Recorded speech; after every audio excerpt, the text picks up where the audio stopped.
अस्सलाम वालेकुम। आज का हमारा टॉपिक फाइटोप्लैंक्टन से रिलेटेड है। इसमें हम देखेंगे कि फाइटोप्लैंक्टन की हमारी इन्वायरमेंट में क्या इंपॉर्टेंस है और क्लाइमेट चेंज की वजह से किस तरह से फाइटोप्लैंक्टन को इफ़ेक्ट हो रहा है। कौन से ऐसे फैक्टर्स हैं जो कि फाइटोप्लैंक्टन की बायोडाइवर्सिटी को इफ़ेक्ट कर रहे हैं। सबसे पहले हम देखते हैं प्लांकटन क्या होता है। प्लांकटन में हमारे पास प्लांट्स और एनिमल दोनों आ जाते हैं। ये ऐसे ग्रुप ऑफ ऑर्गेनिजम्स होते हैं जो कि सरफेस वाटर पे फ्लोट करते हैं। सरफेस वाटर जैसे कि रिवर, लेक्स और ओशन, मतलब कि ये फ्रेश वाटर में भी होते हैं और सॉल्टी वाटर में भी होते हैं। फ्रेश वाटर के एग्जांपल में हमारे पास रिवर और लेक्स आ जाते हैं और सॉल्टी वाटर के एग्जांपल में हमारे पास ओशन आ जाते हैं। तो ये ऐसे ऑर्गेनिजम्स हैं जिसमें माइक्रोस्कोपिक प्लांट और एनिमल दोनों आ जाते हैं। माइक्रोस्कोपिक प्लांट जैसे कि एल्गी, जिसे हम फाइटोप्लैंक्टन भी कहते हैं, और एनिमल्स जैसे कि क्रस्टेशियन और प्रोटोजोइट, जिसे जू प्लैंक्टन भी कहा जाता है। और ये ऑर्गेनिज्म सारे एक्वाटिक इकोसिस्टम में प्रेजेंट होते हैं सिवाय स्विफ्ट मूविंग वाटर में, मतलब कि ऐसा पानी जो कि तेज़ी से मूव कर रहा होता है।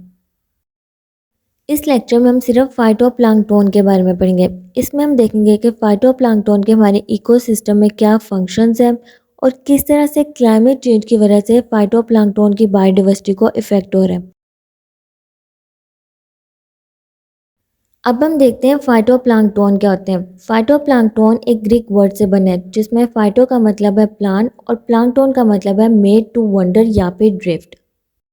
फाइटोप्लैंक्टन एक माइक्रोस्कोपिक प्लांट ऑर्गेनिजम्स है जो कि एक्वाटिक इन्वायरमेंट में प्रेजेंट होते हैं। ये सॉल्टी वाटर में भी प्रेजेंट होते हैं और फ्रेश वाटर में भी प्रेजेंट होते हैं। सॉल्टी वाटर में हमारे पास ओशन आ जाते हैं और फ्रेश वाटर में हमारे पास रिवर आ जाते हैं। कुछ फाइटोप्लैंक्टन बैक्टीरिया होते हैं, कुछ प्रोटिस्ट होते हैं जैसे कि यूकैरियोट, कुछ सिंगल सेल प्लांट होते हैं जैसे कि अमेबा, और जो इसकी कॉमन टाइप होती है उसमें हमारे पास cyanobacteria, silica encase, diatom, dinoflagellate, green algae और चोक कोटेड कोकोलिथोफोर्स आ जाते हैं। फिर इसके बाद फाइटोप्लैंक्टन 60% ऑक्सीजन प्रोड्यूस करते हैं। ओवरऑल जितने भी प्लांट हैं उनमें से सबसे ज़्यादा ऑक्सीजन फाइटोप्लैंक्टन प्रोड्यूस करते हैं। जैसे कि हमें पता है कि फोटोसिंथेसिस के प्रोसेस में प्लांट कार्बन डाइऑक्साइड को कंज्यूम करते हैं और ऑक्सीजन को प्रोड्यूस करते हैं। तो सबसे ज़्यादा ऑक्सीजन फाइटोप्लैंक्टन प्रोड्यूस करते हैं और यही इस प्लांट की इंपॉर्टेंस है कि ये हमारे इकोसिस्टम में सबसे ज़्यादा ऑक्सीजन प्रोड्यूस करते हैं। फिर इसके बाद दूसरे लैंड प्लांट्स की तरह फाइटोप्लैंक्टन के पास भी क्लोरोफिल होते हैं जिससे ये फोटोसिंथेसिस करते हैं, सनलाइट को कैप्चर करते हैं और केमिकल एनर्जी में कन्वर्ट करते हैं। जैसे दूसरे प्लांट्स की लीफ में क्लोरोफिल होते हैं, इसी तरह फाइटोप्लैंक्टन के पास भी क्लोरोफिल होते हैं और इससे ये कार्बन डाइऑक्साइड को कंज्यूम करते हैं और ऑक्सीजन को रिलीज करते हैं। वैसे तो सारे फाइटोप्लैंक्टन फोटोसिंथेसिस करते हैं, लेकिन कुछ फाइटोप्लैंक्टन ऐसे होते हैं जो एडिशनल एनर्जी के लिए कुछ ऑर्गेनिजम्स को कंज्यूम करते हैं। जैसे कि हमें पता है कि कुछ प्लांट्स वगैरह ऐसे होते हैं जो कि इंसेक्ट्स वगैरह को कंज्यूम करते हैं। इसी तरह फाइटोप्लैंक्टन एडिशनल एनर्जी के लिए कुछ ऑर्गेनिजम्स को कंज्यूम करते हैं। फिर इसके बाद फाइटोप्लैंक्टन, जिन्हें हम माइक्रो एल्गी भी कहते हैं, ये पोलर रीजन के साथ साथ सीज और ओशन के लाइटी रीजन में प्रेजेंट होते हैं। ऐसे रीजन में जहाँ पे लाइट हो, जहाँ पे इनको प्रॉपर सनलाइट मिल रही हो, क्योंकि फाइटोप्लैंक्टन ने फोटोसिंथेसिस करनी होती है, इसलिए ये ज़्यादातर लाइटी रीजन में प्रेजेंट होते हैं, ऐसी जगह पे जहाँ पे इनको प्रॉपर सनलाइट मिल रही हो। इसके अलावा फाइटोप्लैंक्टन का बायोमास लैंड में मौजूद बाकी जितने भी प्लांट्स हैं उन सबसे ज़्यादा है और ये एक्वाटिक इन्वायरमेंट में एज अ पास्चर ग्राउंड सर्व करते हैं, मतलब बाकी जितने भी ऑर्गेनिज्म हैं वो फाइटोप्लैंक्टन को ग्रेजिंग के तौर पर यूज़ करते हैं। ज़्यादातर हमें लगता है कि जो दूसरे लैंड प्लांट्स हैं उनका बायोमास ज़्यादा होगा, लेकिन एक्चुअल में फाइटोप्लैंक्टन का बायोमास बाकी सब प्लांट से ज़्यादा होता है। नेक्स्ट है फंक्शंस ऑफ फाइटोप्लैंक्टन। इसमें हम देखते हैं फाइटोप्लैंक्टन की हमारी इकोसिस्टम में क्या क्या इंपॉर्टेंस है। तो इसमें सबसे पहले हमारे पास है फूड वेब। तो फाइटोप्लैंक्टन एक्वाटिक फूड वेब का फाउंडेशन होते हैं, ये प्राइमरी प्रोड्यूसर होते हैं। फूड वेब में अगर हम ट्रॉपिकल लेवल की बात करें तो जो सबसे लोअर लेवल होता है वो प्राइमरी प्रोड्यूसर का होता है और ये प्राइमरी प्रोड्यूसर फाइटोप्लैंक्टन्स होते हैं। ये एनर्जी प्रोड्यूस करते हैं, सनलाइट के थ्रू फोटोसिंथेसिस करते हैं जिससे एनर्जी प्रोड्यूस होती है। जैसे लैंड में भी प्लांट सनलाइट के थ्रू फोटोसिंथेसिस करते हैं, एनर्जी प्रोड्यूस करते हैं और फिर हम उन्हें कंज्यूम करते हैं। इसी तरह एक्वाटिक इकोसिस्टम में भी फाइटोप्लैंक्टन एनर्जी प्रोड्यूस करते हैं सनलाइट के थ्रू, और फिर जो बाकी के ऑर्गेनिजम्स होते हैं जैसे कि जू प्लैंक्टन, व्हेल्स, शार्क वगैरह, ये सब चीज़ें फिर फाइटोप्लैंक्टन को कंज्यूम करते हैं।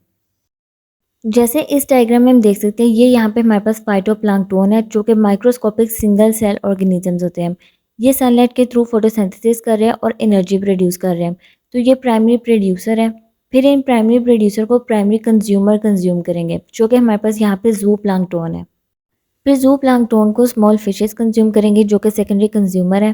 फिर इन स्मॉल फिशेस को लार्ज फिशेस कंज्यूम करेंगी, जैसे यहाँ पे हम देख सकते हैं ये जो शार्क वगैरह है, और ये होंगे टर्शरी कंज्यूमर।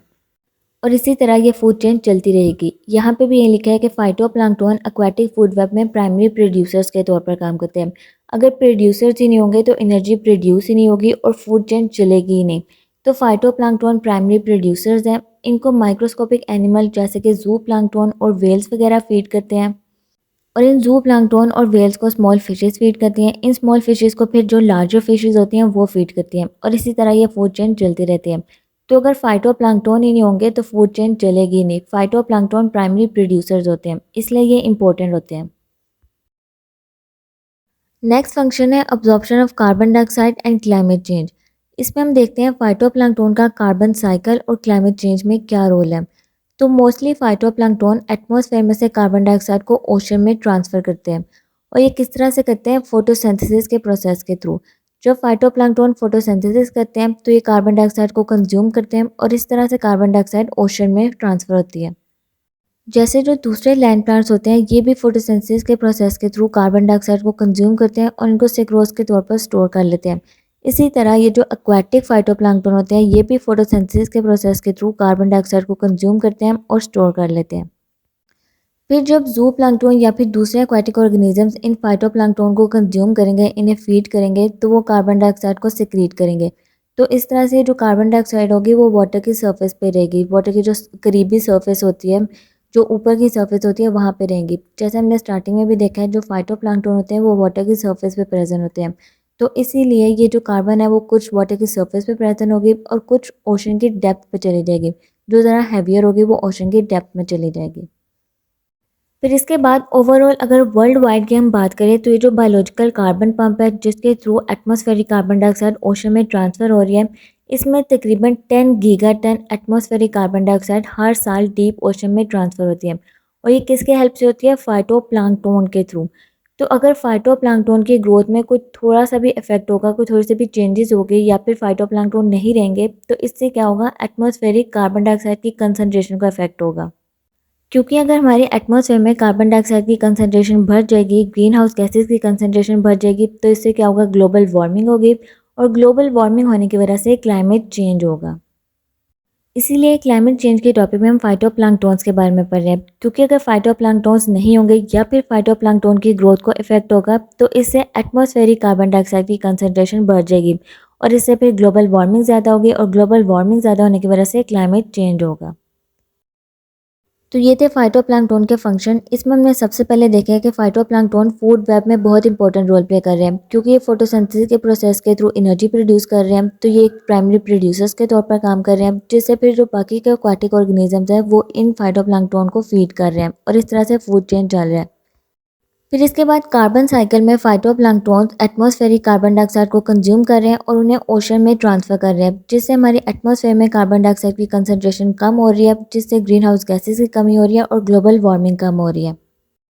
इसके अलावा फाइटोप्लैंक्टन एटमॉस्फेयर में ऑक्सीजन भी प्रोड्यूस कर रहे हैं, क्योंकि जब फाइटोप्लैंक्टन कार्बन डाइऑक्साइड को कंज्यूम कर रहे हैं तो ये ऑक्सीजन को रिलीज़ कर रहे हैं। तो फाइटोप्लैंक्टन की वजह से हमारे एटमॉस्फेयर में ऑक्सीजन भी प्रोड्यूस हो रही है।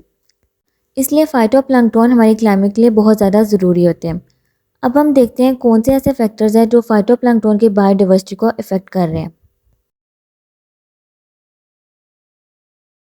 सबसे पहला फैक्टर है लाइट, क्योंकि फाइटोप्लैंक्टन की ग्रोथ और फंक्शन के लिए लाइट बहुत ज़्यादा इंपॉर्टेंट होती है। इसलिए फाइटोप्लैंक्टन ओशन की अपर सरफेस पे प्रेजेंट होते हैं, क्योंकि वहाँ पे सनलाइट की इंटेंसिटी ज़्यादा होती है और फाइटोप्लैंक्टन ईजिली फोटोसिंथेसिस कर पाते हैं। तो फाइटोप्लैंक्टन का फोटोसिंथेटिक रेट लाइट की इंटेंसिटी से वेरी करता है। जितनी ज़्यादा लाइट की इंटेंसिटी होगी उतनी ही ज़्यादा फाइटोप्लैंक्टन फोटोसिंथेसिस कर सकेंगे और कार्बन डाइऑक्साइड को कंज्यूम कर पाएंगे और ऑक्सीजन को रिलीज़ कर सकेंगे। फिर इसके बाद है न्यूट्रिएंट्स। फाइटोप्लैंक्टन की ग्रोथ और रिप्रोडक्शन में न्यूट्रिएंट्स बहुत इंपॉर्टेंट रोल प्ले करते हैं। जैसे कि जो एल्गी होती है, एल्गी भी फाइटोप्लैंक्टन की एक टाइप होती है। एल्गी, बैक्टीरिया, डाइनोफ्लैजिलेट्स वगैरह ये हमने स्टार्टिंग में देखे हैं। तो एल्गी की ग्रोथ के लिए नाइट्रोजन और फॉस्फोरस बहुत ज़्यादा इंपॉर्टेंट होते हैं।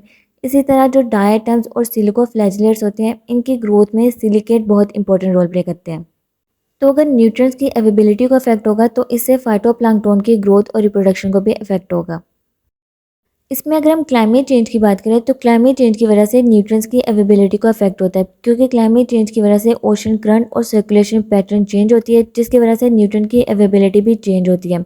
और अगर न्यूट्रिएंट की अवेलेबिलिटी को अफेक्ट होगा तो इससे फाइटोप्लैंक्टन की ग्रोथ और रिप्रोडक्शन को भी अफेक्ट होगा।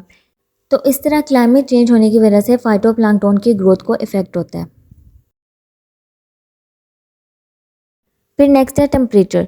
जब ग्लोबल वार्मिंग होती है, क्लाइमेट का टेम्परेचर इंक्रीज़ होता है तो उससे सी वाटर का टेम्परेचर भी इंक्रीज़ होता है, जिससे फिर फाइटोप्लैंक्टन की ग्रोथ और डिस्ट्रीब्यूशन को भी अफेक्ट होता है। अगर ये टेम्परेचर एक लिमिट तक इंक्रीज़ होगा तो इससे फिर फाइटोप्लैंक्टन की फोटोसिंथेटिक रेट को इतना ज़्यादा इफेक्ट नहीं होगा। लेकिन अगर ये टेम्परेचर बहुत ज़्यादा इंक्रीज़ होगा तो इससे फिर फाइटोप्लैंक्टन की ग्रोथ को इफेक्ट हो सकता है। कुछ स्पीशीज़ ऐसी होती हैं जो वार्मर वाटर में सर्वाइव कर जाती हैं, लेकिन ज़्यादातर स्ट्रगल करती हैं और एंड पे उनकी डेथ हो जाती है। तो बेसिकली क्लाइमेट चेंज होने की वजह से ओशन वार्मिंग होती है, सी वाटर का टेम्परेचर इंक्रीज होता है, जिससे फिर फाइटोप्लैंक्टन की ग्रोथ को इफेक्ट होता है। फिर इसके अलावा सैलिनिटी भी एक फैक्टर है। लाइट और टेम्परेचर की तरह सैलिनिटी भी फाइटोप्लैंक्टन की ग्रोथ को इफेक्ट कर सकती है। इसके अलावा क्लाइमेट चेंज की वजह से फूड वेब भी अल्टर होती है, क्योंकि जब क्लाइमेट चेंज होती है तो उससे ओशन करंट और सर्कुलेशन पैटर्न भी चेंज होते हैं। इसके अलावा ओशन एसिडिफिकेशन भी होती है, जिससे फिर फाइटोप्लैंक्टन की पॉपुलेशन को अफेक्ट होता है।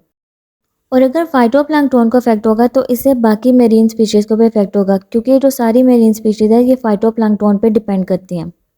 जैसे हमने अभी पढ़ा है कि फाइटोप्लैंक्टन प्राइमरी प्रोड्यूसर्स होते हैं, ये एनर्जी को प्रोड्यूस करते हैं, और बाकी के जो मेरीन स्पीशीज़ होते हैं जैसे कि जू प्लैंक्टन, फिशेस, स्मॉल फिशेस और लार्ज फिशेस, ये सारी स्पीशीज़ फाइटोप्लैंक्टन पे डिपेंड करते हैं।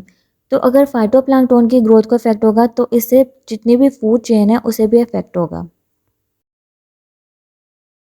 तो ये था हमारा आज का टॉपिक। आज के लेक्चर में हमने फाइटोप्लैंक्टन्स के बारे में पढ़ा है। इसमें हमने देखा है कि फाइटोप्लैंक्टन एक माइक्रोस्कोपिक प्लांट ऑर्गेनिजम्स होते हैं जो कि एक्वाटिक इन्वायरमेंट में रहते हैं। दोनों सोल्टी और फ्रेश वाटर में फाइटोप्लैंक्टन प्रेजेंट होते हैं, और ये वाटर की अपर सरफेस पे प्रेजेंट होते हैं, क्योंकि इनको फोटोसिंथेसिस के प्रोसेस के लिए सनलाइट की ज़रूरत होती है। फिर इसके बाद हमने फाइटोप्लैंक्टन के डिफरेंट फंक्शंस देखे हैं। इसमें हमने देखा है कि फाइटोप्लैंक्टन क्लाइमेट चेंज में बहुत इंपॉर्टेंट रोल प्ले करते हैं, क्योंकि ये एटमॉस्फेरिक कार्बन डाइऑक्साइड को ओशन में ट्रांसफ़र करते हैं। इसके अलावा ये फोटोसिंथेसिस के प्रोसेस के थ्रू ऑक्सीजन को प्रोड्यूस करते हैं, कार्बन डाइऑक्साइड को कंज्यूम करते हैं, जिससे कार्बन डाइऑक्साइड की कंसनट्रेशन हमारे एटमॉस्फेयर में कम होती है, ग्रीन हाउस गैसेस का लेवल डिक्रीज होता है। इसके अलावा फाइटोप्लैंक्टन फूड वेब में भी बहुत इंपॉर्टेंट रोल प्ले करते हैं। फिर हमने कुछ फैक्टर्स देखे हैं जो फाइटोप्लैंक्टन को अफेक्ट करते हैं, जैसे कि लाइट फाइटोप्लैंक्टन की ग्रोथ और रिप्रोडक्शन के लिए बहुत ज़्यादा इंपॉर्टेंट होते हैं। लाइट की हेल्प से ही फाइटोप्लैंक्टन फोटोसिंथेसिस कर सकते हैं। फिर इसके बाद हमने न्यूट्रिएंट्स देखे हैं। न्यूट्रिएंट्स भी फाइटोप्लैंक्टन की ग्रोथ और डिस्ट्रीब्यूशन के लिए बहुत ज़्यादा ज़रूरी होते हैं। अगर क्लाइमेट चेंज होता है तो क्लाइमेट चेंज की वजह से जो न्यूट्रिएंट्स की अवेलेबिलिटी है वो भी अफेक्ट होती है, क्योंकि क्लाइमेट चेंज होने की वजह से ओशन करंट, ओशन का जो सर्कुलेशन पैटर्न है वो चेंज हो सकता है। इसके अलावा ओशन में एसिडिफिकेशन हो सकती है, जिससे भी जो न्यूट्रिएंट की अवेलेबिलिटी है वो भी चेंज होती है। तो न्यूट्रिएंट्स भी एक फैक्टर है जिसकी वजह से फाइटोप्लैंक्टन की ग्रोथ को अफेक्ट हो सकता है। इसके अलावा सैलिनिटी भी एक फैक्टर है। फिर इसके बाद टेम्परेचर भी एक फैक्टर है। इसमें हमने देखा है कि जब क्लाइमेट चेंज होता है, क्लाइमेट का टेम्परेचर इंक्रीज़ होता है, तो इससे सी वाटर का टेम्परेचर भी इंक्रीज़ होता है। तो जब सी वाटर का टेम्परेचर इंक्रीज़ होता है और इसका लेवल बहुत ज़्यादा बढ़ जाता है तो इससे फाइटोप्लैंक्टन की ग्रोथ को भी अफेक्ट होता है। और फिर क्लाइमेट चेंज होने की वजह से फूड वेब भी अल्टर होती है, क्योंकि जब क्लाइमेट चेंज होती है तो उससे फाइटोप्लैंक्टन अफेक्ट होते हैं, और फाइटोप्लैंक्टन फूड वेब में प्राइमरी प्रोड्यूसर्स होते हैं, जिसकी वजह से फिर जो बाकी के मेरीन स्पीशीज़ होते हैं उनको भी अफेक्ट होता है। तो ये था हमारा आज का टॉपिक। होपफुली आपको आज के लेक्चर की समझ आ गई होगी। मेरे चैनल को सब्सक्राइब कर दें। अपना ख्याल रखिएगा। अल्लाह हाफिज़।